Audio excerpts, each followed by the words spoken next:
அஸ்ஸலாமு அலைக்கும். எல்லோரும் நல்லா இருக்கீங்கன்னு நினைக்கிறேன். இந்த வீடியோவில் இந்த ஸ்பைடர்மேன் கேக் எனக்கு எவ்வளோ வேலை காட்டுச்சு, எவ்வளோ டபுள் ஒர்க்ஸ் இருந்தது, எவ்வளோ கஷ்டப்பட்டு இந்த கேக்கை பண்ணன்றதை சொல்ல போகிறேன். ஸ்கிப் பண்ணாமல் பாருங்கள். ஆக்சுவலி இந்த கஸ்டமர் ரெகுலர் கஸ்டமர் தான். 3 days பேக் கால் பண்ணி எனக்கு சண்டே ஒரு கேக் வேணும், 2 டயரில் ஸ்பைடர்மேன் தீமில் வேணும், அப்புறம் 2 kg நட்டி பபுள் கேக்குன்னு சொல்லிட்டாங்க. அப்போ மாடல்ஸ் எல்லாம் கொஞ்சம் எடுத்து அனுப்பி கொடுத்தேன். அதில் அவங்க ஒரு மாடல் செலக்ட் பண்ணாங்க, எல்லாம் ஓகே பண்ணியாச்சு. இது 2 டயர் கேக்னால கீழே இருக்க டயருக்கு 7 inch டின்னும் மேலே இருக்க டயருக்கு 5 inch டின்னும் எடுத்துக்கிட்டேன். மொத்தம் 7 முட்டை போட்டு 2 கப்பு மைதா, 2 teaspoon baking powder, 2 table spoon cornflour powder போட்டு ஸ்பஞ்ச் பேக் பண்ணி எடுத்துட்டேன். அப்போது 2 டயருக்குமே 4 லேயர் வச்சு கேக்கு நான் க்ரம் கோட் பண்ணி முதல் நாளே ஃப்ரிட்ஜில் வச்சுட்டேன். அப்புறம் நெக்ஸ்ட் டே மார்னிங் ரெண்டுத்துக்கும் ஃபைனல் கோட்டிங் கொடுத்து நான் செட் ஆக்க வச்சுட்டேன். ஏன்னா அப்போ தானே ஒரு 2-3 hours செட் ஆனால் தான் நம்ம ஸ்டாக்கிங்க்கு ஈஸியாக இருக்கும். பாட்டம் டயர் கேக்குக்கு ப்ளூ கலரும் டாப் டயர் கேக்குக்கு ரெட் கலரும் கொடுத்துருந்தாங்க கேக்கோட மாடலில். ஸோ இப்போ நான் டாப் டயர் தான் ஐசிங் பண்ணிகிட்ருக்கேன். நம்ம க்ரீம்லேயே ரெட் கலர் கொண்டு வரணும்னா ரொம்ப கஷ்டமாக இருக்கும். அதனால நான் விப்பிங் க்ரீமில் ரெட் ஜெல் கலர் சேர்த்தப்போ எனக்கு இந்த கலர் கிடச்சிது. இதை வச்சே நான் ஃபைனல் கோட்டிங் கொடுத்து செட் பண்ண வச்சுட்டேன் ஃப்ரிட்ஜில். இப்போ அடுத்து பாட்டம் டயருக்கு ராயல் ப்ளூ கலர் வச்சு ஐசிங் பண்ணிட்டேன். க்ரீமில் ஒரு 7 to 8 drops ஆட் பண்ணும்போது எனக்கு இந்த கலர் கிடச்சிது. இது வீடியோவில் கொஞ்சம் லைட் கலராக தெரியுது, நேரில் பார்க்கும்போது கொஞ்சம் கூட டார்க் கலராக இருந்தது.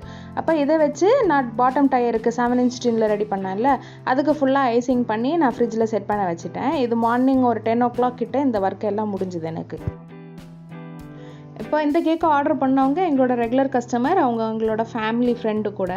அப்போ இந்த கேக்கை அவங்களோட ஃப்ரெண்டோட சன்னோட பர்த்டேக்காக ஆர்டர் பண்ணியிருந்தாங்க. அப்போ நான் கஸ்டமர்கிட்ட டெலிவரி டைம் கேட்டப்போ அவங்க ஃபஸ்ட்டு 3 o'clock சொல்லியிருந்தாங்க. நான் என்ன சொன்னேன், ஃபாண்டன்ட் ஒர்க்லாம் இருக்கனால நம்ம ஃபாண்டன்ட்டை ப்ளேஸ் பண்ணிட்டோன்னா அதுக்கப்புறம் ஃப்ரிட்ஜில் வைக்க முடியாது. வச்சாலும் அந்த கலர் எல்லாம் ஃபாண்டன்ட்டில் இருக்க கலர் எல்லாம் க்ரீமில் ஸ்ப்ரெட் ஆகும். ஏன்னா இதில் இருக்க நிறைய ஃபாண்டன்ட் ஒர்க் பிளாக் கலர், வேறு லைட் கலர்ஸ்னால் கூட ஸ்ப்ரெட் ஆகாது, பிளாக் கலர்ஸ் வந்து ஸ்ப்ரெட் ஆகும் இல்லையா. அதனால் கரெக்டான டெலிவரி டைம் சொல்லுங்கள். டெலிவரிக்கு கரெக்டாக 15 minutes முன்னாடி நான் ஃபாண்டன்ட் ஒர்க் எல்லாம் பண்ணி வைக்கணும்னு சொன்னப்போ அவங்க 4 o'clock சொன்னாங்க. அப்புறம் நான் என்ன பண்ணேன், ஃபஸ்ட்டு 2 கேக்குக்குமே ஃபைனல் கோட்டிங் கொடுத்து ஃப்ரிட்ஜில் நல்லா செட் ஆகட்டும், அப்போ ஸ்டாக் பண்ணுறதுக்கு ஈஸியாக இருக்கும்ல அப்படின்னு செட் ஆக்க வச்சுட்டு அதுக்கப்புறம் நான் ஃபாண்டன்ட் ஒர்க் எல்லாம் பண்ண ஸ்டார்ட் பண்ணேன். இதுக்கிடையில் நான் நடுவில் போய் அந்த ஸ்பைடர்மேன் பிரிண்ட் அவுட் ஒன்று எடுத்துகிட்டு வந்தேன். அதுக்கப்புறம் ஸ்பைடர்மேன் பொம்மை ஒன்று வாங்க வேண்டியது இருந்தது, அதையும் நான் வாங்கிட்டு வந்திருந்தேன். இப்போ டாப் டயர் 2 hours நல்ல செட் ஆனதுக்கப்புறம் மேலே நான் கிளேசிங் ஜெல் போட்டுட்டேன். கிளேசிங் ஜெல்லில் ரெட் கலர் ஆட் பண்ணிவிட்டு கிளேசிங் ஜெல் வச்சு ஃபுல்லாக கவர் பண்ணிட்டேன். கிளேசிங் ஜெல் எப்படி பண்ணணுன்ட்டு ஆல்ரெடி நான் வீடியோ போட்டிருக்கேன், நீங்கள் பாருங்கள், டிஸ்கிரிப்ஷனில் லிங்க் கொடுக்குறேன். இந்த கேக் செய்கிற அன்னைக்கு ரொம்ப வெயில் அதிகமாக இருந்தது, பயங்கர சூடாக இருந்தது, அதனால கூட எனக்கு ப்ராப்ளம் க்ரியேட் ஆகிருக்குன்னு நான் நினைக்கிறேன். இந்த டாப் டயர் கேக்கை ஐசிங் ஜெல் வச்சு கவர் பண்ணுற வரைக்கும் எல்லாமே நல்லாவே போச்சு, எனக்கு ரொம்ப பிடிச்சிருந்தது. அதுக்கப்புறம் தான் எனக்கு தொடங்குச்சு. வெயில் அதிகமாக இருந்தனால கொஞ்சம் கொஞ்சமாக எனக்கு மெல்ட் ஆக ஆரம்பிச்சுது. ஃபஸ்ட்டே நான் ஐசிங் ஜெல் வச்சு கேக்கை ஃபுல்லாக கவர் பண்ணி எடுத்துகிட்டு நான் ஃப்ரீசரில் வச்சுட்டேன். 15 minutes to half an hour கேக்கு ஃப்ரீசர்லேயே விட்டுட்டு தான் நான் ஃபாண்டன்ட் ஒர்க் எல்லாம் பண்ண ஸ்டார்ட் பண்ணது.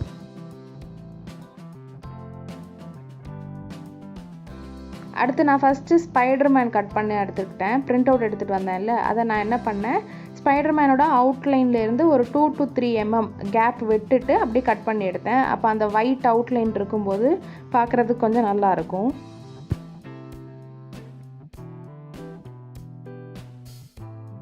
கஸ்டமர் செலக்ட் பண்ணியிருந்த கேக் மாடலில் ஒரே ஒரு பிரிண்ட் அவுட் மட்டும்தான் இருந்தது, அதனால் நான் ஒன்று மட்டும் எடுத்துக்கிட்டேன். இல்லைனா ஒரு 4-5 அங்கங்கே வச்சுருந்தா கூட கேக்குக்கு மேலே நல்லா இருந்திருக்கும்.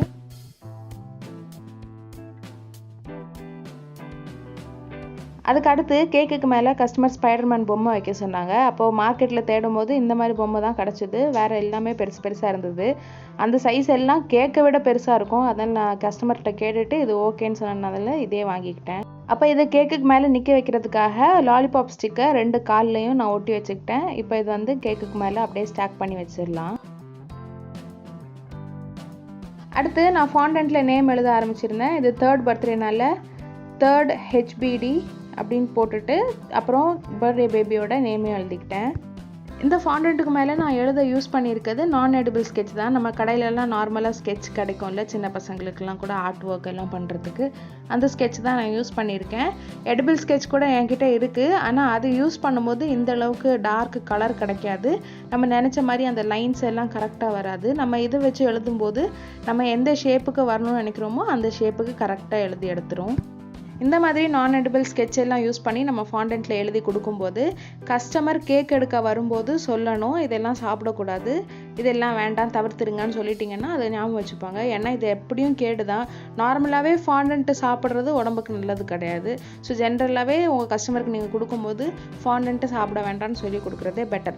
அதே மாதிரி நம்ம இந்த பொம்மை எல்லாம் செய்யும்போது உள்ளே இந்த டூத் பிக் வச்சுருப்போம், இல்லைன்னா கம்பி எல்லாம் வச்சு நிற்க வச்சுருப்போம். அதெல்லாம் உள்ளே இருக்கிறது சாப்பிடும்போது வாயில் குத்துறதுக்குலாம் சான்சஸ் இருக்குது. அதனால அதெல்லாம் கஸ்டமர்கிட்ட சொல்லிடணும். அதே மாதிரி ஸ்டாக்கிங் டைமில் நம்ம வந்து ஸ்கியூவர்ஸ் யூஸ் பண்ணுவோம். நான் பேப்பர் ஸ்ட்ரா தான் யூஸ் பண்ணுறேன். ஜென்ரலாக நிறைய பேர் ஸ்கியூவர்ஸ் யூஸ் பண்ணுவாங்க. அதெல்லாம் இப்போது செலிப்ரேஷன் டைம்லலாம் நிறைய பேர் கேக்கு ஃபேஸில் தூக்கி அடிப்பாங்கல்ல, அந்த மாதிரிலாம் பண்ணும்போது ஃபேஸில் குத்துறதுக்கான சான்சஸ்லாம் நிறைய இருக்குது. அதனால எல்லாமே கொடுக்கும்போது கஸ்டமர்கிட்ட மறக்காமல் சொல்லிட்டு கொடுக்கணும். பேர் எழுதிட்டு முடிச்சதுக்கப்புறம் பில்டிங்கில் விண்டோஸ் மாதிரி வைக்கிறதுக்காக ஒயிட் கலர் ஃபாண்டன்ட்டை நீளமாக கட் பண்ணி எடுத்துகிட்டு சிசர் வச்சு சின்ன சின்ன பாக்ஸஸாக கட் பண்ணி எடுத்துட்டேன். அப்போ நைட் டைமில் நம்ம பில்டிங்ஸ் பார்க்கும்போது ஒரு விண்டோவிலேருந்து வெளிச்சம் தெரியும்ல, அந்த மாதிரி இருக்கிற செட்டப்பில் ரெடி பண்ணிட்டேன். அடுத்து அந்த கேக்குக்கு மேலே கொஞ்சம் ஸ்டார்ஸ் எல்லாம் ஒட்ட வச்சுருந்தாங்க. என்கிட்ட ஸ்டார் கட்டர் இல்லை, அதனால நான் ஃப்ளவர் கட்டர் வச்சு கட் பண்ணிவிட்டு ஒரு எண்டையும் நான் விரலால் ப்ரெஸ் பண்ணி விட்டுட்டேன். அப்போ அது ஸ்டார் மாதிரி ரெடி ஆகிடுச்சு. அதுக்கடுத்து பிளாக் ஃபாண்டன்ட்டை நான் உருட்டி கட் பண்ணிக்கிட்டேன். இது ஒரு 1.5 inch வித் இருக்கிற மாதிரி நல்ல ஸ்ட்ரைப்ஸாக கட் பண்ணி எடுத்துக்கிட்டேன். இந்த ஸ்ட்ரிப்ஸோட டாப்பில் மட்டும் ஒரு பில்டிங்க்கும் ஒரு ஷேப் இருக்கிற மாதிரி மாற்றி க்ராஸாக கட் பண்ணிக்கிட்டேன். இப்போ அந்த பிளாக் ஃபாண்டன்ட்டுக்கு மேலே நான் தண்ணி வச்சு ப்ரஷ் பண்ணி விட்டுட்டு அதுக்கு மேலே நம்ம ரெடி பண்ணி வச்சுருந்தோம்ல ஒயிட் கலரில் ஸ்கொயர் ஃபாண்டன்ட், அது எல்லாத்தையுமே ஒட்ட வச்சுக்கிட்டேன். ஸோ பில்டிங்ஸ் மாதிரி இது ரெடி ஆகிடும்ன்றதுக்காக.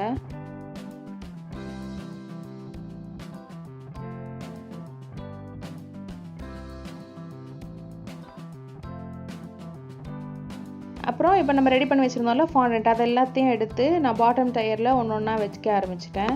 இதை நான் செய்யும்போது கரெக்டாக டைம் 3:45 கிட்ட ஆயிடுச்சு. அதுக்கப்புறம் எனக்கு ஸ்டாக்கிங் இருந்தது, 15 minutes தான் டைம் இருந்தது. ஸோ நான் அந்த டைமில் தான் நான் ஒர்க் ஸ்டார்ட் பண்ணேன். கீழே இருக்க டயரில் நம்ம இப்போ பில்டிங் ஃபாண்டன்ட் எல்லாம் ஒட்ட வச்சதுக்கப்புறம் 4 ஸ்ட்ரா இன்சர்ட் பண்ணிக்கிட்டேன். நம்ம இப்படி ஸ்ட்ரா கொடுக்கும்போது மேலே இருக்க கேக்கோட வெயிட்டில் கீழே இருக்க கேக் அமுங்காது. அதுக்காக இப்படி இன்சர்ட் பண்ணிவிட்டு அதுக்கப்புறம் டாப் டயரை நான் ஸ்டாக் பண்ணி எடுத்துக்கிட்டேன். இப்போ நான் டாப் டயரை தூக்கி மேலே வச்சுட்டு அந்த ஐசிங் நைஃபை வெளியே எடுத்ததுக்கப்புறம் 2 டயருமே கனெக்ட் பண்ணுற மாதிரி நான் ஒரு ஸ்ட்ரா உள்ளே இன்சர்ட் பண்ணிக்கிட்டேன். ஸோ தட் இது வந்து ஸ்லைட் ஆகி போய் விழுந்துடாது டாப் டயர். ஏன்னா இங்கேருந்து இந்த கேக்கை ஒரு 20 minutes ட்ராவல் பண்ணி அவங்க கொண்டு போகணும். போகிற நேரத்தில் அது ஸ்லைட் ஆகி விழக்கூடாது. ஸோ நம்ம இந்த மாதிரி நடுவில் ஸ்ட்ரா கொடுத்துக்கிட்டோம்னா அது நின்றுக்கும். இதுக்கப்புறம் தான் எனக்கு சம்பவம் ஸ்டார்ட் ஆச்சு. நான் என்ன பண்ணேன், நல்லா திக்காக டார்க் சாக்லேட் கனாஷ் ரெடி பண்ணி மேலே ஸ்பைடர் வெப் வரைய ஸ்டார்ட் பண்ணேன். இப்போது நான் சொன்னேன்ல ஆல்ரெடி கிளைமேட்டு பயங்கர சூடாக இருந்ததுன்ட்டு, அதில் அது நிற்கலை, எல்லாமே வடிஞ்சு போக ஸ்டார்ட் ஆயிடுச்சு. நான் இந்த டைம்லேயே ரொம்ப பேனிக் ஆகிட்டேன். ஹெல்ப்புக்கு மம்மியை கூப்பிட்டேன். நான் கிட்டத்தட்ட அழுகிற ஸ்டேஜுக்கு போயிட்டேன். அதை என்ன பண்ணுறதுன்னு தெரியல. கஸ்டமர் இப்போ எழுந்துருவாங்க, 5 to 10 minutes தான் இருக்குது. அதுக்குள்ளால இன்னும் நிறைய ஒர்க் இருக்குது. ஆக்சுவலி கேக்கில் பொம்மை நிற்க வைக்கணும், அந்த நம்ம ஸ்டிக்கர்ஸ் ரெடி பண்ணி வச்சுருந்தோம் அதை வைக்கணும்.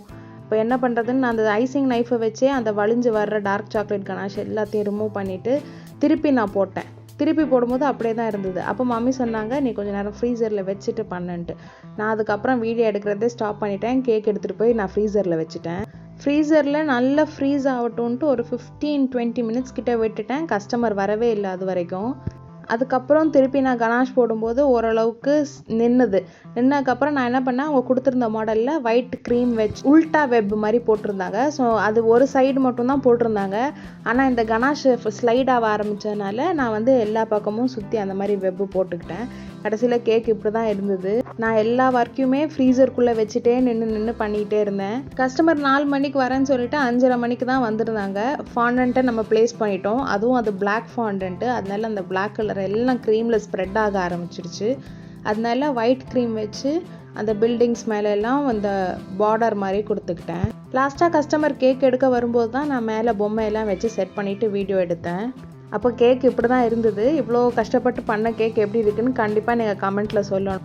நான் பிகினராக இருக்கும்போது கஷ்டப்பட்டு கேக் பண்ணேன், ஆனால் ரீசெண்ட் டைம்ஸில் இவ்வளோ கஷ்டப்பட்டது கிடையாது. கண்டிப்பாக இந்த கேக்கை பற்றி ரிவ்யூ கொடுங்க. வீடியோ பிடிச்சினா லைக் பண்ணிட்டு மறக்காமல் சேனலை ஃபாலோ பண்ணிக்கோங்க. டாடா, பை.